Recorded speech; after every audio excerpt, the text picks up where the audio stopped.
Let me tell you about Whenever You Need Somebody. Seriously. Starting off in the mid-'80s as a drummer in a local band, FBI, Richard Paul Astley decided to take the reins as singer in the group after their singer left to pursue a different career. It was then he was discovered by the group who would be the backbeat to his initial success, Stock Aitken Waterman, a group who was already in a whirlwind of success whose particular brand of production style really fit the zeitgeist of the 80s. Incredibly punchy yet relatively dense synthetic soundscapes that are immediately recognizable and became a piece of the 80s musical landscape. However, once they signed Rick, he wasn't immediately churning out hits.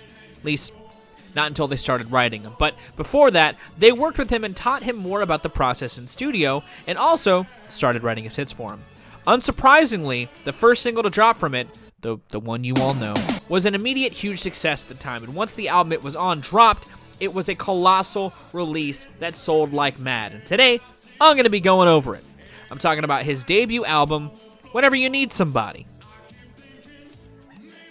Yeah, we're going to take the direct route this year. I had a different April Fool's prank plan that was going to build to a Rickroll, but I didn't have time to sit down and record it, so I'll just shelve it till next year. Instead, we're going to play it straight, tackle the bull by the horns, and just talk about Whenever You Need Somebody. A record that, while yes, eclipsed by its opening track, what the rest of the record has to offer, while pretty dated, if you're not a fan of 80s production, you're not going to like this project, still has an interesting dynamic within it. Because not only does the production style, which is very, very 80s, like that drum fill intro that's Never Gonna Give You Up coats like half of this record. The production is very bombastic and in your face, but that was very much the trademark of the production team of this project, something that I mentioned in the history section. But not only is that just a huge component and acts like this unifying sonic force amidst the dance pop stuff, the sort of Italo-disco offshoots from Together Forever, the New Jack swingish style of Slipping Away, the almost, again, sort of laid-back funky grooves of the Love Has Gone, or even when they subvert that and make this sort of crooner-esque ballad in the smooth closer. That 80s-ass 80s production is at the core of this project. So if that's not your thing, you're not going to like this record. But if you dig it, the dichotomy between that production style that I think, while very dated, works in a charming sort of way, Rick Astley acts as this counterpoint that still melds with it so very well. I think that's the hidden slice of what draws people to Never Gonna Give You Up. His delivery is so smooth over this harsh synthetic production that it sounds like it should clash, but it's like a harmonious marriage that carries throughout the entire project. You know, his ability to belt these hooks is really, really good. You know, I like Rick Astley's voice. I think he's got a really good singing voice. You know, not only on just Never Gonna Give You Up, but on the title track, on the belting of Together Forever. Like, the way that he sings that is really good. Even his stuff on, like, Slipping Away, the way that he melds over this New Jack swing groove, the funky, like, he melds over the funk on The Love Is Gone pretty well. And the closer is legitimately a great testament to his talents as a vocalist, because he tries to modernize that sort of Sinatra era of music in a very 80s way, but it works, and it acts as a point where there's no longer a conflict, because the instrumental weaves really well with his voice, and it sounds downright beautiful. You know, while love is a focal point of the project, I could see that being sort of a tiring thing to sit through if you're not into love songs. But I feel like it adds to the endearing nature of this project. You know, the record has this very vintage, very dated vintage feel. The vocals being as smooth as they are, I could see also being a point of losing it for people. But also, the lyrics. The hook writing on this is not terrible, but it is very of its style. You know, if you look at the lyric sheets of stuff like Never Gonna Give You Up, or Together Forever, or even how cheesy tracks like No More Looking for Love come across, again, it's super, super endearing. And I feel like it helps that that's how Rick sells it. Rick sells it in this very honest, powerful sort of way because his voice just sort of slides over these instrumentals. And I think it's charming. It's very much a great dance pop record. A lot of the energy in this project just carries through in a very, we did a lot of cocaine in the 80s sort of way, but I think, again, is a benefit to its excellence. Is this record nearly to the same caliber as any of the other classics I've talked about on here?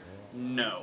And this is very much sort of, I'm doing this in tribute for the day. But I'm serious when I say that if you like 80s synth pop, Whenever You Need Somebody is genuinely a charming release, if only because its production, its performance, the performance of Rick and everything just feels very like a bridge between eras, because it has that bombast with some seeds planted sonically into where sounds would go in the late 80s, early 90s, especially with tracks like Slipping Away and Together Forever's sort of Italo-disco feel. What I think is funny, though, is also Rick's voice. While Rick has this smooth delivery over these instrumentals, his timbre and the way that he sings, I feel like if you added a little more grit to it, he could be like an alt singer in the 90s, easily. And maybe that's why, especially last year, he was covering stuff like Everlong online. His voice really suits that style, and I feel like if he added a little grit, he could have easily transitioned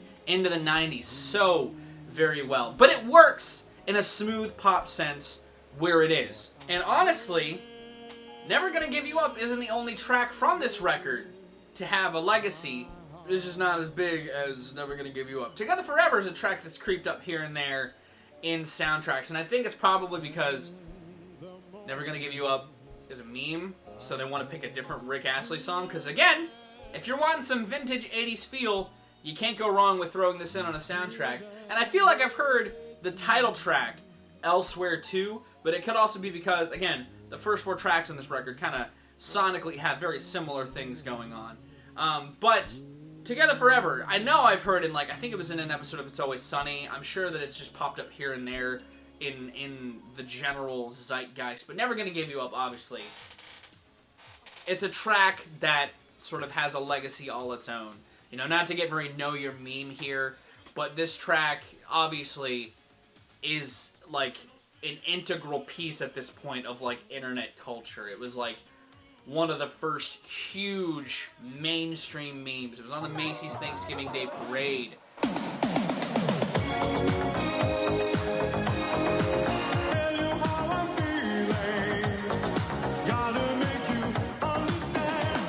It's a great song. I really like the song, and but I also like that it's this playful prank that the internet can play with itself. I just wanna.